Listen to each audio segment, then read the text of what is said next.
people don't like book banning and people acting like holes on planes. Like, we can win some of these culture wars, right? It's just how we message. I mean, talk a little bit about that.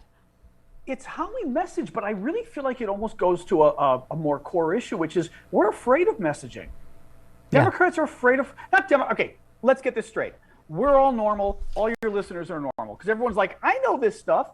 But for the rest of us, the Democrats are afraid of fighting back. They're always afraid of the next election. And because congressional elections happen every 2 years, we always get the same BS. Oh, we don't want to rock the boat. Let's not go after the Republicans on that because who knows what'll happen. And it's a perpetual fear machine. My favorite is that Bruno Gianelli quote from West Wing, the consultant, who says all Democrats do rather than fight back is they sit there and go, please don't hurt me. Yeah. That's what I feel like we do. I had said this Friday, like, when are we, first of all, accountability is a big thing. Frangela always says part of, what's going to help our turnout is no one actually being above the law, of people that are actually being consequences for all the law breaking that we have seen, this rampant law breaking. And I was hoping someone was going to turn around this taking the fifth thing, which Eric Trump did 500 times. And Trump and all his kids are going to do. Right. But this is from Midas Touch. The mob takes the fifth. If you're innocent, why are you taking the Fifth Amendment? Fast-moving developments in the House probe into January 6th. Alex Jones told his podcast audience he pleaded the fifth almost 100 times. Have you seen what's going on in front of Congress? Fifth Amendment, Fifth Amendment, Fifth Amendment. Mr. Clark intends to invoke the Fifth Amendment privilege against self-incrimination. Another lawyer involved in this scheme to flip the election results, lawyer John Eastman, he too is going to take the fifth. Taking the fifth, I think it's disgraceful. Trump Organization's accounting firm now says nearly a decade worth of financial statements can no longer be relied upon, and they cannot represent Donald Trump anymore. His son, Eric Trump, invoked his right against self-incrimination in response to more than 500 questions. Fifth Amendment. President Trump and two of his children must answer questions under oath. That from a judge in New York today. It's possible he will take the fifth, take the fifth, take the fifth. He won't say anything. This is like Watergate, only it's worse. The mob takes the fifth. If you're innocent, why are you taking the Fifth Amendment? I mean, that's the kind of stuff we need to be doing, right? I mean, Jamie Harrison was on Friday, John, and he said, I do like that he's saying this is the party of fear, fraud, and fascism. I mean, I do think, again, as you always say, Democrats are afraid to be rude, but I feel like I like what Jamie Harrison is saying. What other advice would you give him? Well, I mean, I like Jamie Harrison, but Jamie Harrison's saying it on your show, but the Democratic Party isn't saying it generally. Right. The DNC isn't putting out that message. Democrats in Congress aren't saying it. I always say, Cliff and I always say on our show, Unprecedented Podcast, that fantastic, on the Sexy Liberal Podcast Network. And MSWmedia.com. Mm-hmm. Yes. Always reverse engineer what a Republican would do. Always put yourself in their shoes. Since we're on a To Kill a Mockingbird rage lately, put yourself in someone else's shoes, one of the biggest lessons of that book, and think, except not the lesson of the book, what would a Republican do? And as soon as you think that way, you go, oh my God, if a Democrat had done that or a Democrat had said that, we'd have TV ads, we'd have this, we'd have hearings about the fact that Hillary invoked the Fifth Amendment 500 times, right? We'd have TV commercials. And, okay, MSNBC. I don't think MSNBC is in cahoots with the left. Maybe they should be. But MSNBC in the evenings won't do nearly the kind of collaboration that Fox does with Republicans, right?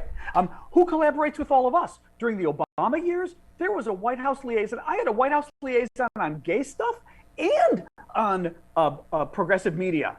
And the progressive media especially, we work together all the time on messaging. I haven't heard squat from the White House in over a year. I don't even know who the people are in those jobs. I don't know who they are. Yeah. Well, that's not messaging.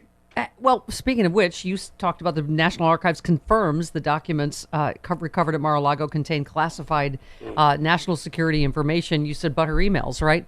But the thing is, again, as Eric Boehlert and I talk about every week, we are not going to get any help from the mainstream media.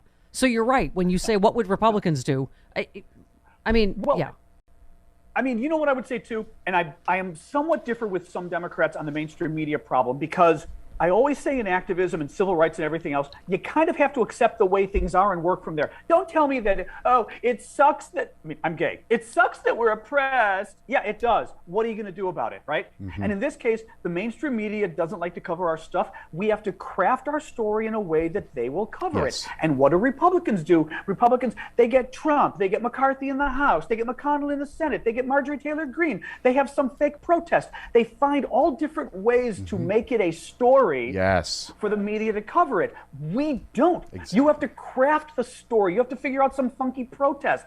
I mean, there's ways of making the media cover things, and we don't because we're Democrats. The media should just do it. Yeah. Well, for instance, you said, boom, judge says Trump could be culpable for inciting January 6th, says lawsuits against Trump can proceed. Yeah. And you said Trump's life is unraveling one felony at a time. And it's what everybody says, John, that there is a numbness, I guess, that we all have, that I guess you see in the media as well, that it literally, you're right, it is, when have we ever had this?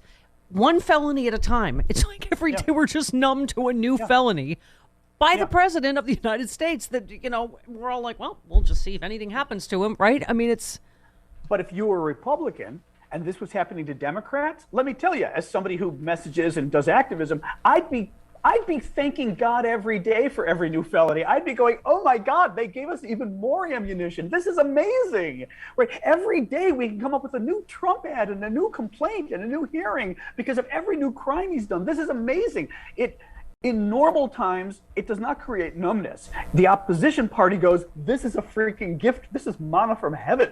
Yeah. But again, we go numb. But also, I'm telling you, there is something with Democrats where we kind of believe the thing will sell. If you build it, it will come. If you sit back, it'll come. Good things sell themselves. Mm-hmm. Yes. Yeah. We think. Good things do not sell themselves. Yeah.